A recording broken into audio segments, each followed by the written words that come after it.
Hello les amis, ravi de vous retrouver en ce lundi 14 juin 2021. Alors là, on va voir ensemble qu'il y a eu pas mal de mouvements ce week-end, ça va nous donner énormément d'éléments et qu'on est totalement en train de valider actuellement le scénario donc sur la phase d'accumulation de week-off qu'on a mis en place, mais de toute façon on va aller voir ça ensemble sur les graphiques. Alors du côté des prix, on voit un Bitcoin déjà au-dessus des 39 000 $ qui nous pousse plus 9,69% ce matin, il est actuellement 10h51. Une Bitcoin dominance qui remonte assez fortement elle aussi, alors là elle est sur 46,23 mais vous allez voir sur TradingView, elle est un petit peu plus basse, mais en tout cas, elle nous donne quand même de très très bonnes indications. Ethereum aux alentours des 2477 $, plus 5,32%. Alors on voit nettement que c'est Bitcoin actuellement qui pousse et qui a vraiment toute l'attention vers lui. Actuellement, Ethereum est un petit peu délaissé, mais il se met aussi dans une très très bonne disposition. Il est en train d'accumuler un maximum lui aussi, et dès lors qu'il partira comme d'habitude, ça va partir très vite, très fort. Et du côté des alts, on voit que c'est une très belle journée. Là aussi, ADA qui nous pousse 5,25%. On a VET qui pousse 6,03%, ICP, on en parle depuis un certain moment, plus 6,61%, et on voit un même BNB, XRP, voilà, de très très belles performances, une très très belle journée, et vous allez voir que c'est grâce au week-end, le week-end s'est mis dans la meilleure des dispositions possibles. De toute façon, on va aller voir ça maintenant. Les amis, je vous rappelle que je vous offre ce mystérieux grimoire de l'investisseur crypto-monnaie pour vous remercier de votre soutien au quotidien. On est déjà plus de 2000 abonnés, vous êtes juste dingue. Donc merci beaucoup. Comme d'habitude, c'est totalement gratuit. Le lien est dans la description. Allez directement le télécharger. Je vous l'offre indirectement. Et à l'intérieur, vous allez trouver les 11 tips et procédés indispensables à absolument connaître avant de vouloir investir sur le marché des crypto-monnaies. Parce que je me répète, mais il faut absolument que vous le sachiez. Le marché des crypto-monnaies, c'est un marché qui est très dangereux. Il y a énormément de pièges qui sont tendus. Et donc, de cette manière, bien, si vous ne les connaissez pas et que vous n'arrivez pas à vous défendre contre cela, vous allez être un investisseur totalement perdant sur ce marché. Et donc, moi, au travers de ce guide, j'essaye vraiment de faire en sorte que vous puissiez connaître ces erreurs à éviter absolument, surtout aussi faire en sorte de ne pas tomber dans les pièges.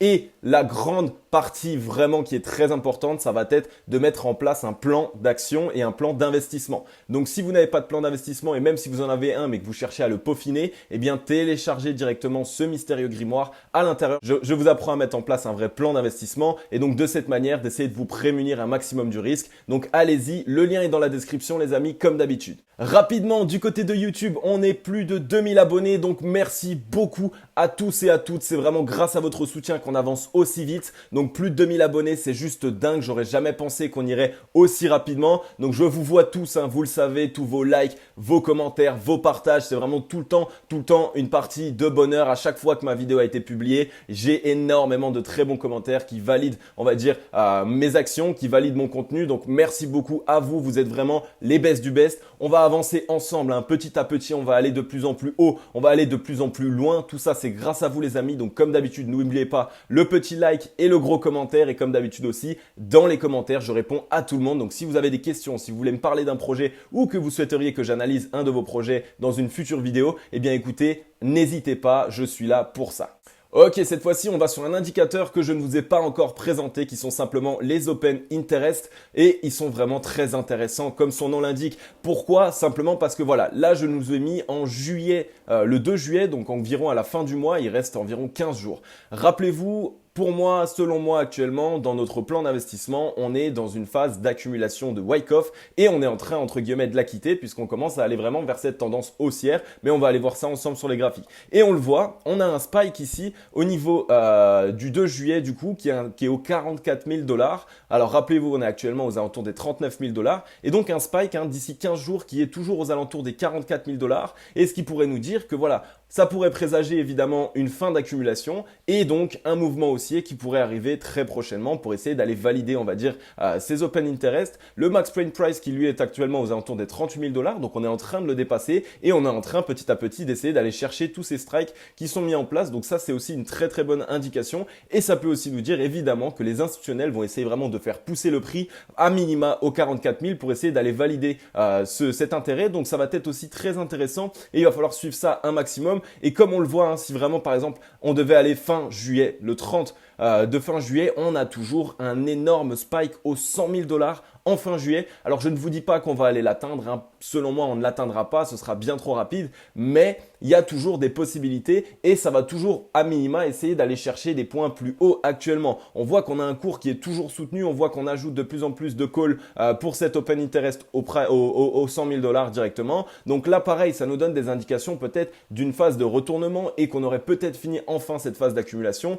Donc là aussi c'est très intéressant et ici on a un max pain price aux 45 000 dollars. Donc encore une fois, dans des horizons qui sont pas si lointaines que ça, dans même pas un mois on va dire, on a vraiment des horizons de prix qui sont très très bullish et qui pourraient nous annoncer que on va essayer vraiment de la part des bulls de reprendre la main et d'essayer d'aller chercher de nouveaux plus hauts. Donc c'est vraiment très intéressant et il va falloir suivre ça comme d'habitude de la meilleure des manières. Du côté du cryptocurrency screener, on a une belle trend pour le Bitcoin aujourd'hui. On voit qu'il pousse, plus 9,61% à peine ce matin. Donc peut-être qu'on va réaliser une très très belle journée. On verra ensemble. De toute façon, on a aussi eu un très très beau dimanche. Ensuite, on a Chainlink qui nous pousse quasiment 11%, Theta 14,14%, le Wrapped Bitcoin 9,72%. On a AAV qui lui aussi remonte avec plus 13,33%. Et autrement, vraiment aujourd'hui, c'est le statu quo. C'est une très belle journée. Même tous les altcoins qui dormaient un petit peu avant, se réveillent. On a des belles performances entre 3 et 15% de hausse en moyenne sur ce top 30. Donc vraiment très intéressant. On va suivre ça de la meilleure des manières et on voit que voilà, il y a quand même une semaine assez explosive qui est en train de se préparer et on va surtout voir que le week-end a vraiment mis en place tout ce qu'il fallait pour préparer une très très belle semaine à venir.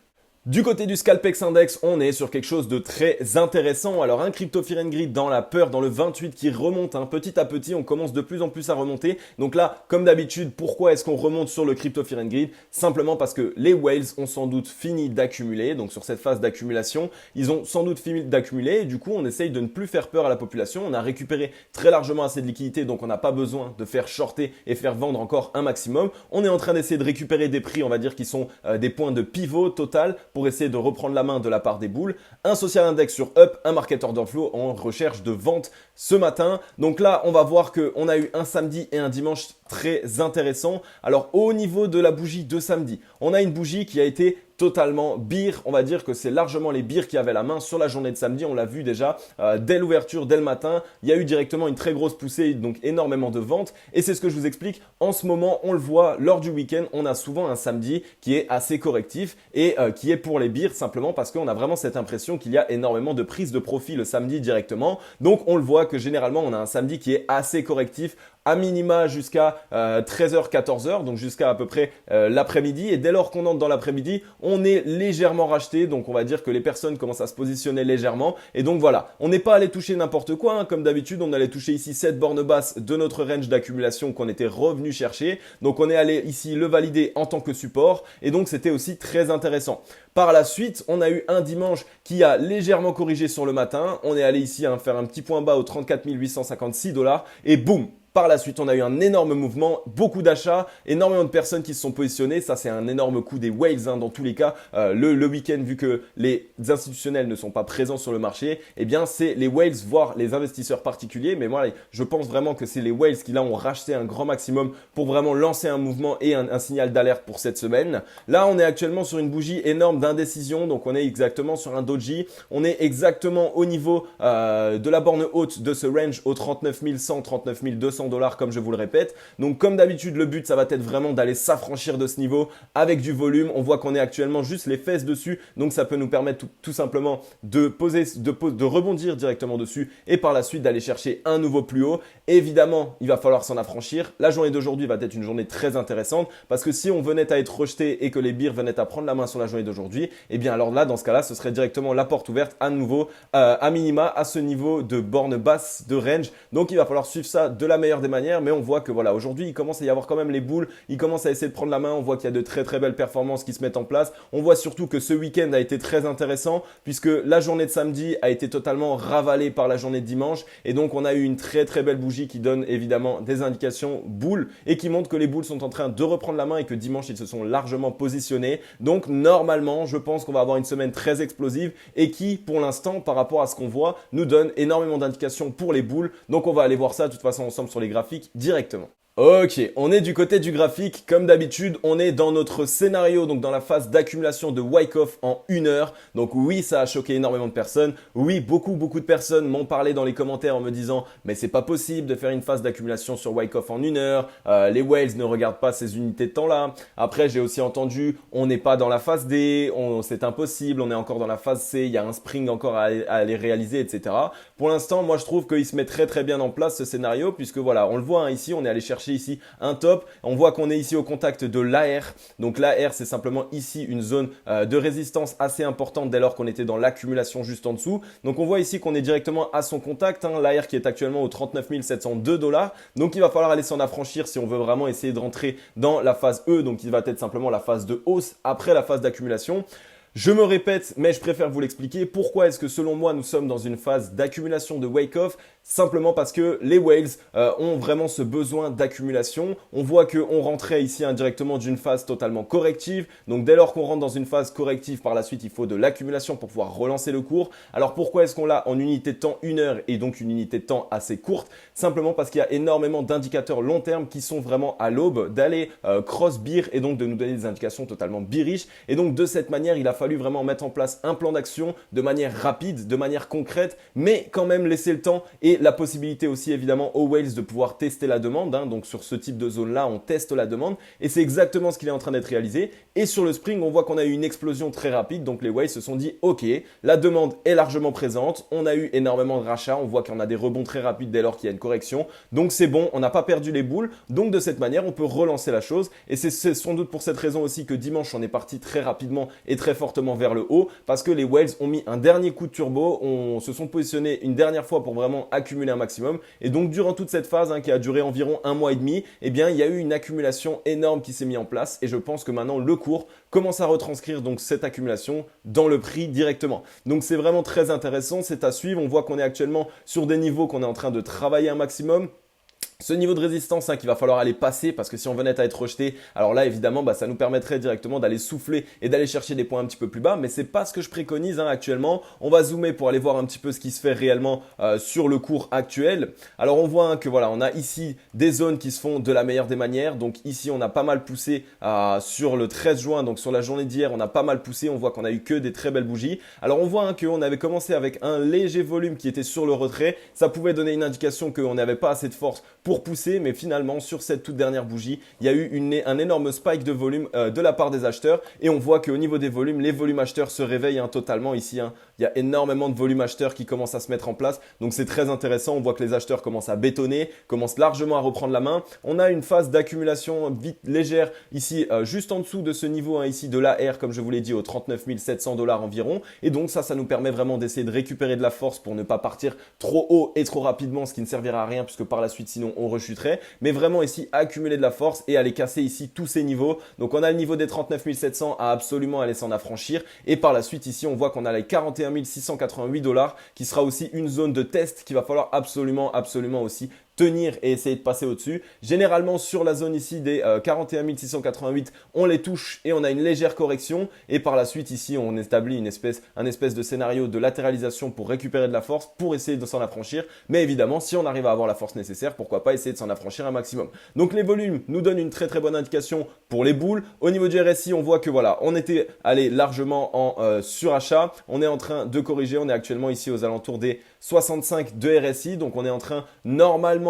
de souffler, de récupérer un petit peu de force, donc on n'est plus en surachat, donc c'est une très bonne indication et ça nous montre qu'on a encore largement la place de pouvoir aller réaliser un mouvement à la hausse. Attention, on voit que sur les deux dernières bougies ici en 1 heure comme d'habitude, eh bien il y a un petit peu de bear, mais on sent que voilà, ce n'est pas un mouvement qui cherche à nous faire lâcher énormément de lest, donc il va falloir suivre ça avec la meilleure des attentions. Comme d'habitude, nous c'est vraiment de cette manière qu'on veut voir les mises en place. On voit voilà ici, on a une latéralisation, boum, on pète. Ici, on a une latéralisation, boum, on pète. Ici, on a une latéralisation, boum, on pète. Vraiment de cette manière qu'on veut voir le cours se construire parce que si on voulait vraiment aller chercher juste des plus hauts trop rapidement et que le cours venait à être trop parabolique, de cette manière, on aurait un bull run qui s'affaiblirait, on aurait une puissance acheteuse qui elle aussi s'affaiblirait et donc on perdrait énormément de momentum acheteur et donc à un moment donné, eh bien on retracerait comme on l'a connu sur la correction d'il y a de ça un mois et demi, d'accord? Donc comme d'habitude les amis, n'ayez pas peur et ne soyez pas trop pressés quand on voit qu'il y a des grosses phases d'accumulation, qu'on pète, qu'on réaccumule, etc. Au lieu de se dire « Waouh, mais c'est dommage, dommage, moi j'ai envie de voir le Bitcoin bien plus haut, vite va plus vite. Non, dites-vous que là, tout ce qui s'est passé, c'est un très très bon point pour ce bull run, simplement parce que ce bull run va gagner en temps et en longévité. Et donc de cette manière, on va avoir du coup un bull run plus long et donc évidemment des gains plus importants puisque le Bitcoin pourrait aller chercher des prix sur lesquels on ne pouvait pas forcément se projeter. On a vu des prédictions à 250 000 le Bitcoin, 500 000 le Bitcoin en fin de bull run. Moi, personnellement, je n'y croyais absolument pas. On montait bien trop vite, bien trop fort. Et pourtant, là, avec cette énorme accumulation, avec cette énorme phase corrective aussi, eh bien, je peux commencer déjà à organiser des scénarios à 150 000, à 200 000 $ le Bitcoin. Donc, ça va être très intéressant. Il va falloir suivre ça de la meilleure des manières. Et comme d'habitude, on a vraiment envie de voir une très belle construction avec des points hauts de plus en plus hauts et des points bas de plus en plus hauts aussi. Mais tout ça de manière pas parabolique, mais de manière construite et raisonnée, d'accord? Donc voilà pour le Bitcoin, c'est très intéressant. On va juste vite fait regarder au niveau du ruban de moyenne mobile pour voir ce qu'il s'y passe. Alors on voit qu'on n'est pas totalement détaché, qu'on est ici en train de latéraliser. Donc je pense que voilà, on va latéraliser pendant un petit peu de temps. Le ruban de moyenne mobile, lui, va monter par la même occasion.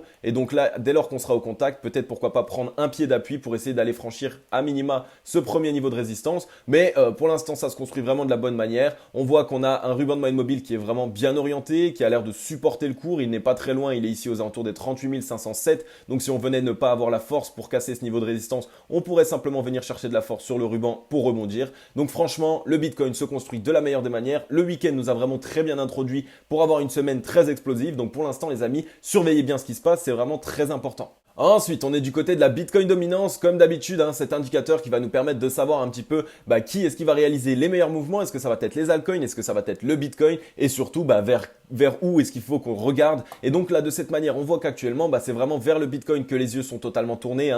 On voit que là, ici, depuis le 8-9 juin 2021, eh bien, il y a vraiment ici une importante position pour les bulls. Donc on est vraiment en train d'essayer de pousser ici la Bitcoin dominance pour que Papa Bitcoin lui puisse réaliser son fameux mouvement. On est en train de s'orienter très bien à la hausse. On voit qu'il y a très peu de mèches vendeuses, donc il n'y a pas d'indécision. Là, c'est vraiment les bulls qui ont pris la main. Au niveau du RSI, on voit qu'ici, on avait fait un premier top, on avait été rejeté et on a réussi à rebondir. Attention évidemment à ne pas faire un double top en M comme celui-ci qui nous rejetterait sur la Bitcoin dominance et donc on irait chercher des plus bas. Évidemment, c'est un scénario qu'il faut aussi regarder parce qu'il est possible, on voit qu'on est déjà en train légèrement de perdre et qu'on est en train de s'orienter à la baisse. Attention évidemment, on est au-dessus de la zone des 52 RSI, il va falloir la tenir. Si on venait à lâcher cette zone des 52 RSI à la baisse, alors là, de cette manière, ce serait une mauvaise indication pour la Bitcoin dominance, mais une très bonne indication à contrario pour les altcoins. Au niveau du ruban de moyenne mobile, vous allez voir qu'on n'est pas n'importe où. On est ici, on a été légèrement rejeté pour récupérer de la force. On a réussi à trouver un rebond sur cette moyenne mobile et on est en train de se réorienter à la hausse. Le haut de ce ruban de moyenne mobile est actuellement au 46,19. Donc si on venait à s'en affranchir, eh bien écoutez, là ce serait presque déjà joué pour la Bitcoin dominance puisque voilà, on s'en affranchit, on réalise un petit pullback à l'intérieur et là de cette manière, ce serait vraiment une très bonne indication pour la Bitcoin dominance et elle irait chercher des nouveaux plus hauts. Rappelez-vous ici, on a un ancien plus haut aux alentours des 46,80. Donc lui aussi, il va falloir s'en affranchir parce que si on venait à être rejeté juste sur le haut du ruban de moyenne mobile et qu'on venait à être rejeté, alors là, de cette manière, on aurait un ancien plus haut qui lui serait plus haut que le nouveau plus haut. Et donc de cette manière, en gros, ça nous donnerait une indication que c'est bear et que les bears reprennent la main. D'accord? Donc il va falloir suivre cet indicateur comme d'habitude. Il va nous donner énormément d'indications et on voit qu'on va peut-être quand même avoir un été assez intéressant. Généralement, rappelez-vous, sur le marché des crypto-monnaies, l'été, c'est pas une très belle période. Il n'y a pas énormément de mouvement, on va dire que c'est assez latent. Mais là, on a vraiment cette impression qu'on est en train de se préparer à un été qui pourrait être explosif, qui pourrait être assez hot. Donc, il va falloir suivre ça de la meilleure des manières. Ensuite, notre petit chouchou Ethereum qui lui, encore une fois, il est toujours dans sa phase d'accumulation. Donc regardez un peu ici, là, on est vraiment en train d'accumuler un maximum. Donc là, il y a vraiment quelque chose qui est en train de se jouer. Il va falloir évidemment réussir à s'affranchir ici de ce niveau de résistance qui est aux alentours des 2885 $ et des 2918 $. Dès lors qu'on se sera affranchi, je pense qu'on va le casser avec du volume. Petit pullback et là, par la suite, ce sera la porte ouverte ici.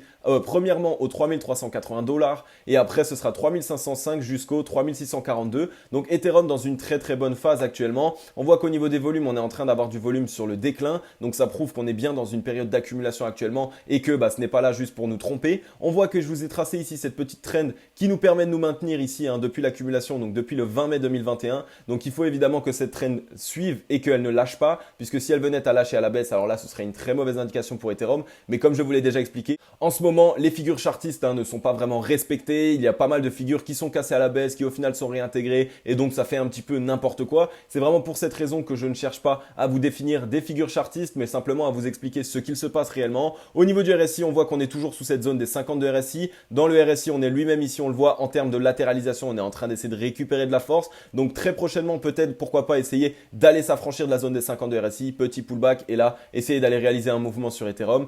Comme je vous l'ai expliqué, pour l'instant, on est dans une disposition que j'aime beaucoup puisqu'elle permet vraiment à Ethereum de récupérer de la force et dès lors qu'il aura la force nécessaire d'aller s'affranchir et essayer de chercher des nouveaux plus hauts. Au niveau du ruban de moyenne mobile, on voit qu'on est tout pile en dessous du ruban de moyenne mobile. On a rebondi donc sur cette trend qui nous permet à chaque fois de rebondir. On le voit dès lors qu'on la touche. Donc peut-être que ça nous donne une indication qu'on va essayer d'aller casser ce ruban de moyenne mobile qui en plus est très bien à plat actuellement et donc il va être très facilement à casser. Donc on pourrait aller le casser. Évidemment, il faudrait s'affranchir de cette zone de résistance que je vous ai dit tout à l'heure puisque sinon ce serait une fois de plus la possibilité de continuer à ranger à l'intérieur de cette accumulation. Donc gardez bien Ethereum en tête. Il est en train de se mettre dans une bonne disposition et dès lors qu'on va voir du volume acheteur rentrer et dès lors qu'on se sera affranchi de cette zone de résistance, Ethereum partira comme une fusée, j'en suis sûr. Du côté du crypto total, très intéressant le crypto total. Bon on le voit ici, on a une réelle accumulation. Il y a énormément de liquidités qui étaient en train de s'accumuler. Donc ça aussi, ça pouvait nous donner une indication que bien il y avait une espèce d'accumulation qui se mettait en place. Donc comme la phase d'accumulation de Wyckoff sur le Bitcoin. On voit qu'actuellement on est tout pile au contact du ruban de moyenne mobile. Donc il va falloir essayer de s'en affranchir. Ce serait très intéressant. Le ruban de moyenne mobile est juste en dessous de ce niveau de résistance et à l'intérieur en même temps. Donc si on venait à avoir une journée explosive aujourd'hui avec pas mal d'achats, et bien de cette manière, on pourrait essayer vraiment de péter ce ruban de moyenne mobile. Pourquoi pas essayer de faire un pullback et rester un petit peu dans ce niveau de résistance pour récupérer de la force et par la suite essayer d'aller chercher des nouveaux plus hauts. Donc l'accumulation, on voit qu'elle est assez longuette. Elle a commencé ici le 20 mai 2021. Donc il y a eu pas mal de temps d'accumulation. Donc il y a un certain mouvement, je pense, qui devrait se mettre en place très prochainement, aussi bien à la hausse qu'à la baisse. On ne sait pas encore, c'est le temps qui nous le dira. On est actuellement juste en dessous de la zone des 50 de RSI. Donc ça aussi, c'est une zone très importante. Il va falloir réussir à s'en affranchir. Donc je pense que si on venait à avoir un mouvement assez puissant, on pourrait très largement s'en affranchir. Par la suite, pourquoi pas petit pullback et essayer de partir plus haut. Donc pour récupérer de la force, on voit qu'on est très bas au niveau du RSI. On est ici aux alentours des 46,97, ce qui nous prouve qu'on a très largement la place d'aller réaliser un mouvement à la hausse si on en a envie. Évidemment, il va nous falloir du volume, il va nous falloir de l'explosion. Donc on surveille ça de la meilleure des manières. Les volumes qui pour l'instant sont toujours sur le déclin, ça nous prouve aussi qu'on va avoir très prochainement un gros mouvement qui se met en place. Donc ça va être à suivre et on espère évidemment que ce soit à la hausse. Il faudra s'affranchir de ce niveau de résistance entre les 1700 et les 1800 milliards. Mais dès lors qu'on se sera affranchi de ce niveau de résistance, alors là ce sera la porte ouverte pour essayer d'aller chercher des nouveaux plus hauts. Donc il faut suivre ça de la meilleure des manières comme d'habitude. On est du côté du dollar et il nous donne aussi, lui, de très bonnes indications. Alors, regardez un petit peu, je vous avais mis en place ici ce range. Donc, on voit qu'il était vraiment très serré, on rangeait à l'intérieur. On est allé faire une première fois une fausse cassure, au final, on a réintégré. Là, on a fait une deuxième cassure et donc, on est aussi en train d'être légèrement rejeté. Donc, il va falloir regarder ça avec l'œil le plus attentif possible. On voit qu'on allait toucher ici tout pile la dernière moyenne mobile sur ce ruban de moyenne mobile, qu'actuellement, on est en train de faire une bougie rouge, donc on a l'impression d'être rejeté. Donc ça pourrait donner une très bonne indication si on venait à être rejeté pour le marché des crypto-monnaies. Par contre, évidemment, si on venait à s'en affranchir, là, ce serait une moins bonne indication. Au niveau du RSI, on voit qu'on est en train de bien s'orienter à la hausse. On est ici actuellement sur la zone des 53,49 de RSI, donc on est au-dessus de la zone des 50 de RSI, mais on n'arrive pas pour l'instant à s'en affranchir. Donc, il va falloir surveiller ça comme d'habitude. On voit aussi que si on venait à être rejeté ici sur ce niveau, on aurait ici des oreilles de chat qui se dessineraient, donc ça donnerait une indication qui serait bear pour le dollar. Donc, c'est un indicateur qu'il va falloir suivre de la meilleure des manières comme d'habitude, le dollar qui va nous donner de très très bonnes indications en espérant évidemment être rejeté et réintégrer ici ce niveau qui dessinerait en même temps un M à ce niveau-là sur le cours et donc de cette manière ça irait chercher directement des points plus bas et donc ce serait une très bonne indication pour les marchés des crypto-monnaies. Donc suivez bien cet indicateur les amis, il va vous être très utile. Du côté des news, on voit une fois de plus qu'on n'est pas là n'importe où et c'est d'ailleurs pour cette raison que comme d'habitude je vous explique que je pense qu'on est vraiment dans cette phase d'accumulation de wake-off et qu'on est en train d'en sortir pour rentrer dans cette tendance haussière parce que dès lors que les whales et les gros portefeuilles ont fini d'accumuler, là énormément de très bonnes news commencent à en sortir et on le voit comme par hasard, Elon Musk, Tesla recommence à accepter le Bitcoin sous une condition. Pour Elon Musk, l'entreprise Tesla pourrait de nouveau débloquer les paiements en Bitcoin à l'avenir, mais pour cela, le milliardaire estime que le réseau de paiement doit faire des avancées en termes d'écologie. Quels sont ces critères? Donc Elon Musk qui retourne sa veste. On le rappelle, hein, il a débuté la correction du Bitcoin en annonçant que voilà, il n'acceptait plus les paiements en Bitcoin, que pour lui actuellement le Bitcoin, il n'était pas bien utilisé en termes d'écologie et que on va dire il utilisait énormément d'énergie et donc ça le dérangeait. Et là actuellement, il retourne sa veste au moment comme par hasard où la phase d'accumulation de Wyckoff s'est terminée et donc de cette manière, on peut voir que voilà, peut-être que évidemment ça confirme notre scénario, peut-être évidemment aussi que ça va permettre aussi au cours de repartir parce qu'on le sait, quand Elon Musk donne ce genre d'indications, ça donne de très très bonnes indications pour le marché des crypto-monnaies. Donc il va falloir suivre ça évidemment avec l'œil le plus attentif possible. On le sait, Elon Musk, il est vraiment en train d'essayer de mettre en place quelque chose en ce moment avec le Bitcoin lui-même. Il a envie vraiment d'essayer d'intégrer du fondamental à l'intérieur. Il a envie d'essayer de mettre en place, on voit, hein, lui il utilise énormément de ressources électriques actuellement et c'est typiquement le genre de ressources